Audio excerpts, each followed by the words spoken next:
నేను మీ అనుని. ఈరోజు వీడియోలో ఉప్మాని చాలా రుచిగా ఎంతో ఈజీగా ఎలా చేసుకోవాలో చూపించబోతున్నాను. ముందుగా నేను ఉప్మా రవ్వని కొంచెం ఆయిల్ వేసుకొని కడాయిలో ఇలా వేయించుకుంటున్నాను. కొంచెం కలర్ వచ్చేంచేదాకా ఇలా వేయించుకోవాలి.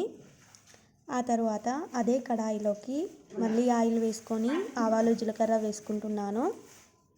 ఈరోజు మా మ్యాంగో గాడికి స్కూల్ లేదు, అందుకని అల్లరి చేస్తున్నాడు. ఆ సౌండ్స్ అన్నీ వినపడుతున్నాయి.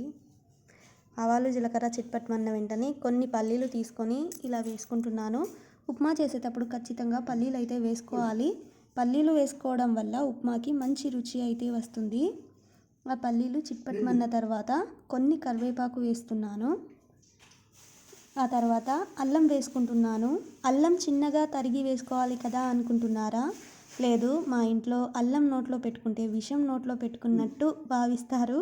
అందుకే అల్లం పెద్ద పెద్దగా వేస్తున్నాను.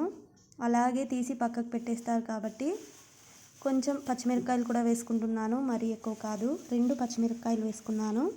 అలాగే 2 మీడియం సైజ్ ఉల్లిగడ్డల్ని ఇలా చిన్నగా కట్ చేసుకొని వేసుకోవాలి. వేసుకొని అంతా ఒకసారి కలుపుకోవాలి. ఈ ఉల్లిగడ్డలు మొత్తం చిన్నగా అయ్యేంత వరకు, అంటే ఎర్రగా అయ్యేంత వరకు కలుపుకుంటూ వేయించుకోవాలి. ఆ తర్వాత ఉప్మాకి సరిపడా ఉప్పును ఒకేసారి వేసేసుకుంటున్నాను. మీరు తర్వాత కూడా వేసుకోవచ్చు. ఒకేసారి వేసుకుంటున్నాను. దీన్ని కూడా అంతా కలిపి మూత పెట్టుకొని మొత్తం వేయించుకోవాలి. వీడియోని పూర్తిగా చూసే ముందు వీడియోకి ఒక చిన్న లైక్ అయితే ఇవ్వండి. మీరు లైక్ చేయడం వల్లే నా వీడియో చాలా మందికి అయితే వెళ్తుంది. ఇది పావు కేజీ సరిపోయే గిన్నె. ఈ గిన్నెలో ఒక గిన్నె ఉప్మా రవ్వ తీసుకున్నాను, అంటే పావు కేజీ ఉప్మా రవ్వ. పావు కేజీ ఉప్మా రవ్వకి ఈ గిన్నెలో 2.5 గిన్నెలు నీళ్ళు అయితే తీసుకున్నాను. మనం 1కి 2 గ్లాసులు కానీ 2 గిన్నెలు కానీ వేస్తాం కదా, అలా కాకుండా ఒక సగం ఎక్కువగానే తీసుకుంటున్నాను నేను.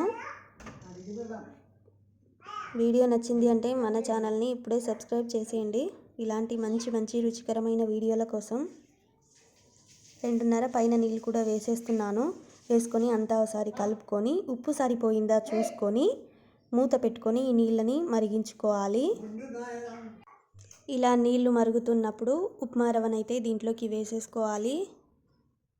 మంట ఉప్మా రవ్వ వేసుకున్న తర్వాత మంట చిన్నగా పెట్టుకోవాలి. ఖచ్చితంగా చిన్నగా పెట్టుకోవాలి. అలా అయితేనే ఉప్మా రవ్వ దాంట్లో బాగా ఉడుకుతుంది ఆ నీళ్ళల్లో. చూడండి, ఉప్మా అయితే రెడీ అయిపోయింది. చాలా అంటే చాలా రుచిగా ఉంది. కాబట్టి మీరు కూడా ఒకసారి ఇలాగే ట్రై చేసి చూడండి. నేను దీంట్లోకి టమోటోలు వేయలేదు కదా, టమోటోలు వేయకుండా చేస్తేనే ఉప్మా చాలా రుచిగా ఉంటుంది. నేను ఎప్పుడూ ఉప్మాని టమోటోలు వేసి చెయ్యను. కాబట్టి మీరు కూడా ఇలాగే ఒకసారి తప్పకుండా ట్రై చేయండి. మా ఆయనకు ఉప్మా అంటే అస్సలు ఇష్టం లేదు. మా ఆయన ఈరోజు చాలా బాగా తిన్నాడు. చాలా రుచిగా ఉంది అని కూడా చెప్పాడు. ఆ వీడియో తీసాను నేను.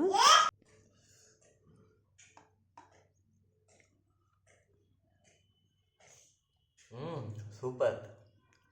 నిజం చెప్పు. బాగుంది, ఫెంటాస్టిక్.